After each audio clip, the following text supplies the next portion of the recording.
আমি খুশি মনে ক্ষমাকে দিলাম আওয়ামী লীগ সরকারকে। কেন? আওয়ামী লীগ দেশের কাজ করছে, অনেক উন্নয়ন করছে দেশের জন্য, বাংলাদেশের জন্য।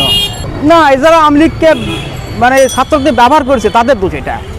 হ্যাঁ, ছাত্রদের রাজপথে ঠেলে দিয়েছে, যাদের পুলিশ সঙ্গে যুদ্ধ লাগিয়েছে তাদের দোষ এটা। আওয়ামী লীগের এখানে দোষ নয়। আওয়ামী লীগ বলিস তো আমরা গণভবন আমাদের খোলা আছে, চলে আসুন।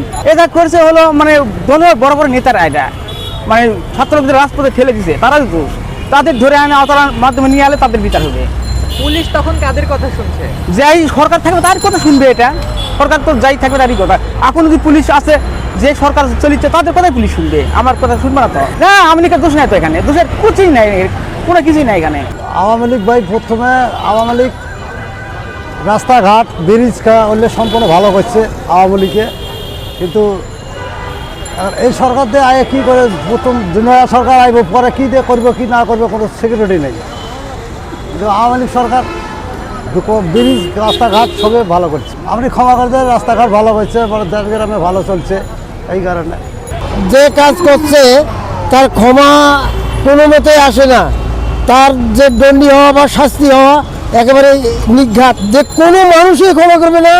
শুধু আমি বলি না, যে কোনো লোক তাকে ক্ষমা কোনো মতেই ক্ষমা করবে না। তারা কোনো লোক আসতে চায়, দেশের মানুষ কি মেনে নিবে আপনার মনে হয়? কোনো মানুষ মানি নেবে না। যারা মানি নেবে তারা ওর যেগুলো সঙ্গী এরাই মানি নিতে পারে। তাছাড়া যায় যেগুলো পাবলিক জনগণ এরা মানবে না। আমি কেমনি ক্ষমা করবো? ক্ষমা করার মালিক আল্লাহ। দেশের মানুষ ক্ষমা চাইলে সে অন্যায়কারী, সে স্বৈরাচার, ক্ষমা পাবে কিভাবে? দেশচারি পালাই গেছে,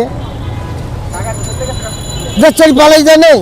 দেশচারি পালাই গেলে আবার দেশের লন্ডভন্ড করে থিয়ে মানুষ জব করে থিয়ে মানুষ মারি থিয়ে খুন করিয়ে আহাজানি করিয়ে দেশ থেকে পালিয়ে গেছে, ব্যাংক লুটতরাজ করিয়ে যা কিছু করিয়ে সম্পূর্ণ করিয়েছে, দেশ থেকে পালিয়ে গেছে। আবার দেশের কথা তাকে ফাঁসি দেওয়া উচিত।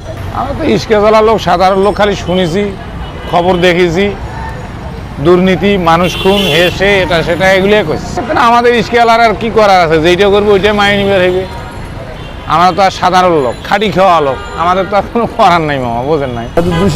দোষী জন্য তাদের ব্যবসাটা বলা যায়। বাংলাদেশের নাগরিক বাইরে ভারতে যা আছে, ক্ষমার যুক্তি তো হয়নি, তো ক্ষমা কেন করবো? ক্ষমা যাচ্ছে বিশ্বের কাছে ক্ষমা চাইবে, বাংলাদেশের মানুষের কাছে ক্ষমা চাইবে। যেহেতু অনেক ছাত্র মারা গেছে, দেশের মানুষ ক্ষমা করবে না, স্বয়ং আল্লাহ ছাড়া। আল্লাহ যদি ক্ষমা করে তাহলে আল্লাহ ক্ষমা পাবে, না হলে ক্ষমা পাবে না জনগণের কাছে। সবাই যদি ক্ষমা করে আমরা ক্ষমা করব, সমস্যা কি? যোগ্যতা মানুষ বলতে তো মানুষের ভুল হয়, তাহলে আর কি করবো? জনগণের যদি ক্ষমা চায় তাহলে করবো ক্ষমা। এটা তো জনগণের যে কোনো সরকার হোক, এটা তো সবাই তো এরকম করে, খালি কি আওয়ামী লীগ সরকার যে করছে এটা কোনো কথা না। বিএনপি সরকারও তো করছে, আসছে বেশি করছে না, এটা করা যায় না, এটা করা যায় না। এটা তো আওয়ামী লীগের পোলাই কি, আমার পোলাই কি, বা হলনের পোলাই কি, এটা জানাশোনা কেউ এটা করার মতন, এটা মানে এটা নদীর পেহীন, এটা কিন্তু এটা হলো গণার বাইরে। এই জিনিসটা গণার বাইরে। সেই ক্ষেত্রে বলতে ওইগুলো আমরা পৃথিবী মানুষের কাছে ক্ষমা চাই, যদি বাংলাদেশে আসতে পারে তো এটা আমরাও একাধারে থাকবাম। আর যদি পৃথিবীর মানুষের ক্ষমা না করে তো আমরাও ক্ষমা করব না, কেমনে করব? সবার সাথে